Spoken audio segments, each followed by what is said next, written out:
Tujuh pesawat pembom siluman B-2 milik Amerika Serikat telah kembali ke pangkalan udara Whiteman di Missouri, Amerika Serikat, usai menyelesaikan misi serangan jarak jauh ke Iran. Kelompok pertama yang terdiri dari 4 pesawat berputar mengelilingi pangkalan sebelum mendekati landasan pacu. Kelompok terakhir yang terdiri dari 3 pesawat tiba dalam waktu 10 menit. Pesawat-pesawat itu menjatuhkan 14 bom penghancur bunker seberat 15 ton ke sejumlah fasilitas nuklir penting Iran di Fordo, Natanz, dan Isfahan.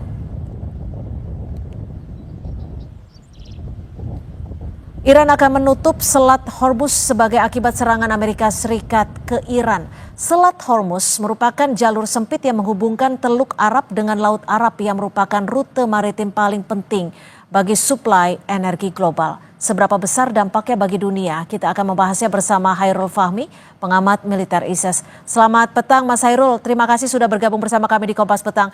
Mas Hairul, ini kan ada rencana kabarnya selat ini akan ditutup. Lalu bagaimana dampak perekonomian dunia jika memang betul selat dari jalur Hormuz ini benar-benar ditutup oleh Iran?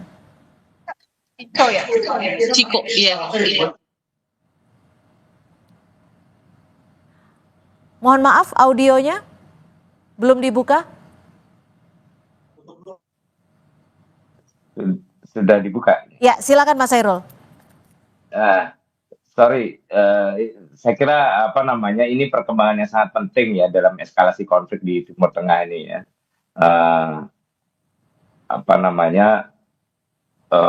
Kita tahu tadi baru saja Parlemen Iran juga sudah menyetujui rencana penutupan Selat Hormuz sebagai bentuk respon ya atas serangan Amerika terhadap fasilitas nuklir mereka. Ya memang keputusan itu belum langsung dieksekusi karena otoritas tertinggi kan ada di Dewan Keamanan Nasional dan pemimpin tertinggi Iran, Ayatollah Ali Khamenei. Ya.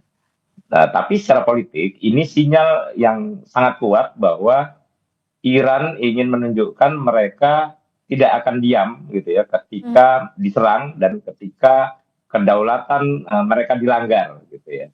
Nah, mengapa ini krusial ya tadi sudah dijelaskan Selat Hormuz ini urat nadi energi global. Iya. Sekitar 17-20% perdagangan minyak dunia lewat selat ini gitu ya.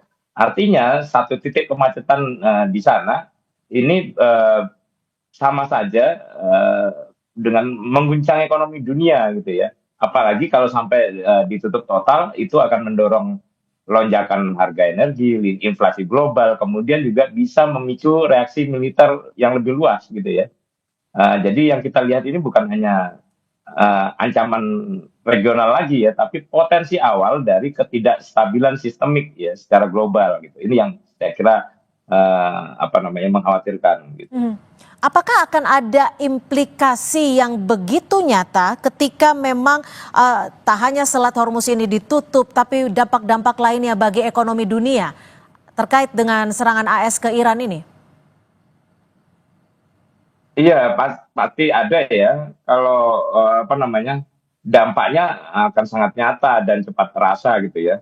Ya banyak negara sangat tergantung pada stabilitas harga minyak global gitu ya. Ketika jalur vital seperti Strait Hormuz ini terganggu, ya harga minyak jelas akan melonjak. Kita mungkin juga akan bicara soal kenaikan harga minyak mentah dunia ke atas 100 US dollar per barrel gitu ya. Artinya beban subsidi energi juga akan naik drastis, harga BBM bisa terdorong naik dan efek lanjutannya jelas ya. Biaya logistik, kemudian pangan, kemudian kebutuhan-kebutuhan pokok yang lain, inflasi bisa melonjak, banyak lah ya. Industri transportasi, logistik, manufaktur ini akan terpukul lebih cepat gitu ya.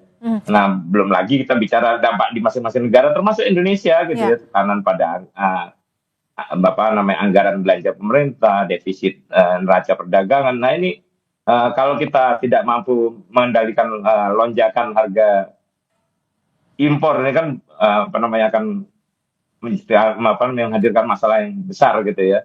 Sehingga ya penting kemudian bagi negara-negara ini ya menyiapkan langkah mitigasi dan antisipasi, kemudian juga ya penguatan cadangan energi strategis, diversifikasi pasokan sampai upaya stabilisasi harga. Ini yang kemudian ya saya kira dampaknya sangat signifikan dan luas, dan belum tentu tiap-tiap negara punya daya tahan yang cukup untuk menyiapkan itu semua dalam waktu singkat.